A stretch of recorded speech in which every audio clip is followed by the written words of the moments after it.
Umqeqeshi wakuleli nosezakhele igama ngokucija amaqembu amakhulu kuleli nasezwenikazi Afrika nasemazweni omhlaba uPitso Jingles Mosimane uyakuchitha ukuthi uke waba nezingxoxo neKaizer Chiefs malungana nokucija Mpofana kepha uxhumene nayo. Mosimane umangaze abaningi ethatha iqembu lase-Saudi Arabia Al Ali Saudi FC ebedlala esigabeni esiphansi walinyusela esigabeni esiphezulu maqedwa walishiya. Kumanje lo mqeqeshi usanda kumenyezelwa njengomqeqeshi weqembu elisha lase-United Arab Emirates i-Al Wada FC. Ube nengxoxo ekhethekile ne-Newsroom Africa namhlanje ntambama. No, I never got an offer from Kaizer Chiefs.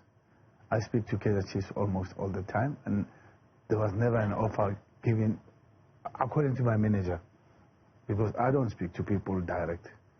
You can't do that. You can never speak to people direct. So I have MT Sports, which manages my program, MT Sports that manages even PMSS. So they've never told me to say, ever sit here, here's a proposal from Kaizer Chiefs. No, there was never a program from South Africa. So, yeah.